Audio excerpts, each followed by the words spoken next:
Hi, my name's Catherine Summers. This is a short story I put together for my son who had a sleepover, and I was looking for a short, scary story to read the boys. There wasn't much out there were lots of books, and I didn't want something that was so terrifying, but that was sort of a bit scary. So this is suited maybe to children aged between about 8 and maybe 13. Or older, if you like a story. It's called Taken. Orson lived in the suburbs of a city, in a place known as Waikiki. It ran along the coast like its more famous namesake in Hawaii, USA. This Waikiki had wide streets with houses on quarter-acre blocks. The homes all looked the same because the suburb had been developed all in one go in the 1970s. A real estate agent would describe the houses as brick 3x1s, 3 bedrooms, 1 bath. There were newer 5x2s, but they were beachside and inhabited by the wealthy. The distinguishing feature of Orson's house was that it was the only house in the street that had a mature tree, an ancient, majestic peppermint, which somehow had survived the developers' bulldozers. Orson's mother had bought the house solely on the premise of the tree. Can be part of the family, which was perhaps improbable, but she never failed to appreciate its beauty, particularly on a stormy night when she would lie snug and warm in bed, listening to the wind whooshing through its leaves. Orson had an older sister whose name was Avalon. Avalon was a champion swimmer. She had long, brown, athletic limbs and always wore earrings and nail polish to the pool.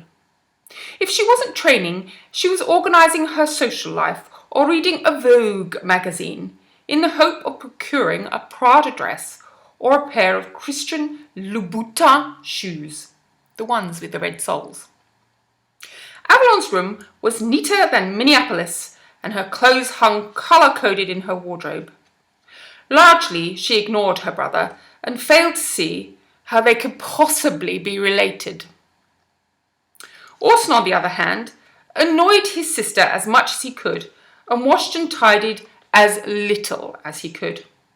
Oftentimes, when his mother sent him to the bathroom to clean or shower, he would just run the tap. His bedroom looked and smelt like a buffalo had been living in it, and his clothes, on principle, were accommodated in a giant pile in the middle of the floor. His mother did venture in from time to time to purge the worst, but in a day or so it would return to its natural condition.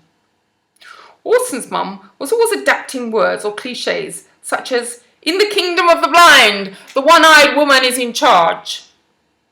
What she actually meant was often a complete mystery. As it happens, Orson's mother was also a teacher, and now and again she had to stay behind at school to look after other children. Orson's mum was uneasy about this, so she bought a dog as extra company and protection. A dog in time saves 9. The dog had no particular kind of pedigree. He was a mishmash of breeds, but somehow all the bits had come together in a marvellous way. He seemed to have special powers. For instance, if the old lady who lived 3 streets away sneezed over her roses, he would hear it. If the postman scratched his itchy shirt, new washing powder that his wife was trialling, he would hear it. The dog could smell smells under smells. He could sniff the southeasterly from Penguin Island that carried it, with it the malodors of fish, feathers and bird poop. He could smell what you'd trodden in that day: sand, grass, chewing gum, cigarettes, peanut butter.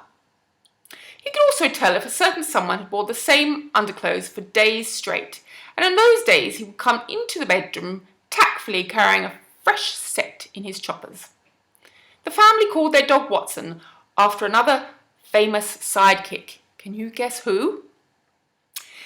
This particular Monday, Orson's mum dropped Orson off outside the school. "I have to stay at work this afternoon, so when you get home, make sure you lock the door and don't talk to strangers. You've got your keys? Phone? Yes?" His mother said the same thing every time, a bit like a broken record. Orson nodded, although he wasn't really listening. He was too busy texting. "Smell you later," Orson's mum gave her son a wave. After school, Orson walked home. But it was only when he got to the front door that he realised he had forgotten his keys. He went to where the spare key was always hidden and then remembered that he hadn't put it back the last time his friend came over. Now what, he mused. His mobile was out of charge.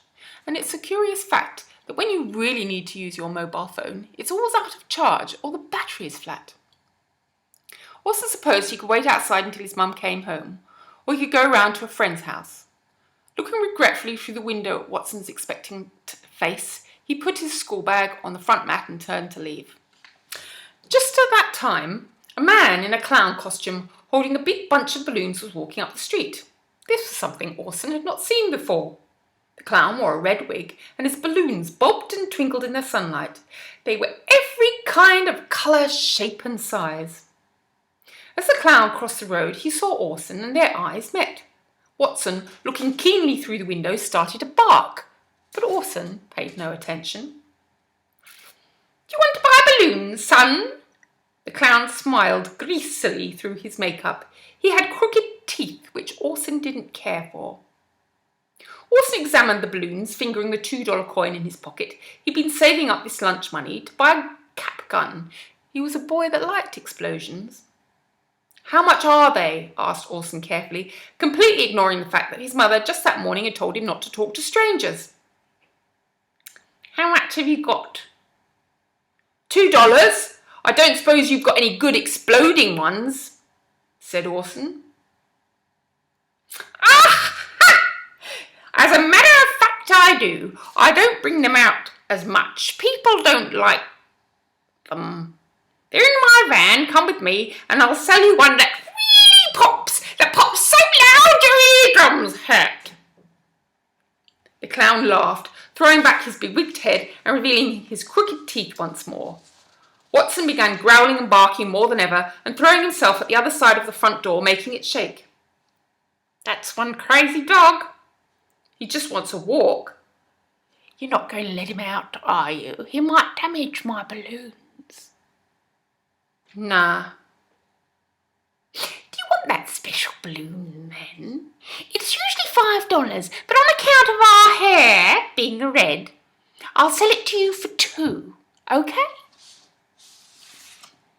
"You've got a deal, mister," grinned Orson, and followed the clown down the street to his van. The bright balloons bobbed behind them, their brilliant colours vivid against the blue sky.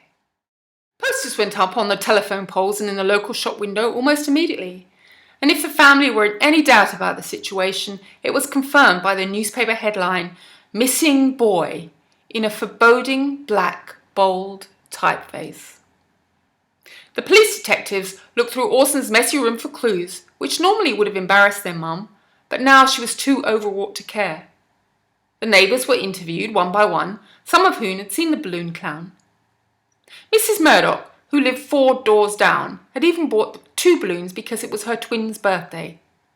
The police retrieved them, the balloons, not the twins, to take to their lab for fingerprinting and DNA matching. "Now that I think about it," mused Mrs. Murdoch, "I remember the clown was wearing gloves, which I thought was a bit odd. Oh, I suppose that means you won't get any fingerprints, will you?" The police detectives exchanged glances. This was not a good sign. Earlier that day, Orson's school friends took the day off school and organised a search looking through all the parks and places their mate might be, while Avalon and her mum went to the local hospital, peering hopefully through the wards, looking for Orson's trademark red hair. By lunchtime, there was still no sign of Orson.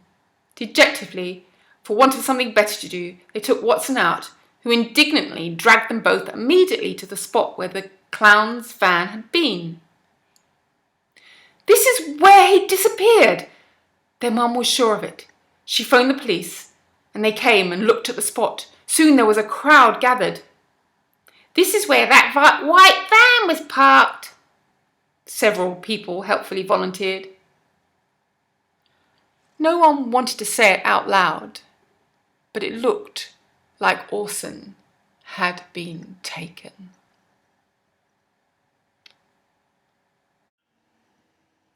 After everyone had left, Avalon and her mum remained staring at the empty spot forlornly. Watson pulled impatiently at the lead. Woof! Watson pricked up his ears, barked, and jumped up, tugging at Avalon's school dress. Mum, Watson's being all weird. Watson's mum looked at Watson, who raised both his eyebrows in exasperation. Sometimes humans could just be so stupid. He's trying to tell us. He's been trying to tell us. Do you know where he is? Avalon asked their dog, finally letting him off the leash. Watson woofed. He knows, Mum, he knows. The dog began to lead them down one street after another, looking back every now and then to make sure they were still following him. Oh, find him, Watson, urged their mother, breaking into a trot to keep up. They crossed many streets until Watson came to a sudden stop outside a dark and spooky house, which had an overgrown, neglected garden. A white van marked Bert's Balloons was pulled up in the garage. Avalon nudged her mum, who turned white and stared at the vehicle. That must be the van. Let me take Watson, you go for help. I want to come too. No, said their mum firmly. There's no point both of us taking a risk. Wait here, give me 5 minutes to get in, then call the police. Avalon reluctantly agreed to the plan and watched with a beating heart as her mother and Watson made their way through the overgrown garden to the forbidding front door. As they got there, her mother looked round and nodded to Avalon reassuringly. Then she took a big breath, stood up, and knocked firmly on the front door. There was no answer. Watson barked, and her mother stepped back to look up at the shuttered windows. As she stood there, a window flew up, and a normal-looking man, not a clown, looked down. Yes, he called. We've come to buy some balloons, answered their mother, who wasn't silly. Balloons? Give me a minute! The window closed, and it seemed like an age before the front door was opened and the man stood there with his crooked teeth and ready smile. Where's my son? Demanded Orson's mother. Is he here? What have you done with him? I don't know what you're talking about, explained the man. And I'm the Tsar of all the ballerinas. Hand over my son. Pardon? Said the man, looking from the fierce-looking woman to her peculiar-looking pooch, crowding his porch. I thought you wanted to buy a balloon. Don't try and pull the hat over my head. I know you have him. The police will be here any minute, so you might as well hand him over. Your goose is feathered. What? My son, the red hair, remember? Oh, him. You admit it, then? Now, look here, lady, said the man, looking rather nasty. Clear out. You've got the wrong end of the stick. Oh, have I? You took him away in that van over there. The man stared and turned a little pale when he saw the police vehicle's lights of flashing swerve up his drive.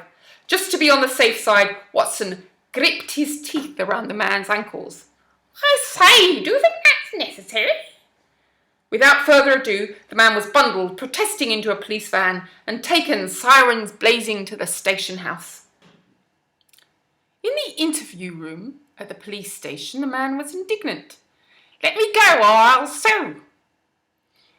I'll thank you not to take that tone with me, replied one detective, with what could be described as very firm eye contact. Tell me where the boy is. Make it easy on yourself. No, you've got the wrong idea. Well then, maybe you can tell me what kind of idea I should have, said the other detective, leaning back in his plastic chair. It's not what you think at all. The boy wanted a popping balloon, so he came with me, and I went to get one from the back of my van. Ah, so you admit you took him to the back of your van? Yes. The popping balloons are not popular with the mums, you see, too loud. I tend to leave them in the van. Go on, said the other detective. I asked the boy to hold my bunch of balloons while I got his balloon out. I had to inflate it too. When I turned round, the boy was gone. Gone, repeated the detective. Gone. I was put out. I thought he'd stolen all my stock, but when I looked up, he was floating in the sky. His weight to balloon ratio must have been perfect. I gave him a wave and he grinned back down at me and looked pretty excited. I quickly closed the van doors and went round to the driving seat with the intention of following him, but when I looked again he was gone. Carried off by a strong current of wind, I imagine. Commented each detective, with the air of people who'd been told a tall tale one time too many. Then I don't suppose you mind telling me what you're wearing gloves for? Oh, I've learned from experience, officer. If you're around balloons, you don't want to be wearing sharp nails and popping them. It can be very inconvenient. You expect us to believe all this guff, the other detective growled. Why didn't you alert the authorities? Oh, I didn't worry too much. Sooner or later the balloons deflate and they come down. I've done it myself, actually. Hasn't he? Hasn't he what? Hasn't he come down yet? Ooh, impressive. I make the balloons myself, you know. I wonder how far he got. Oh, this is very exciting, very exciting. The man rubbed his hands and looked brightly at the detective. I might have made history. Oh! At that moment, a young constable put his head round the door. Sir? What is it, constable? I'm interviewing. There's been an unconfirmed report of an unidentified flying object over the Indian Ocean. See? Said the man, looking smug.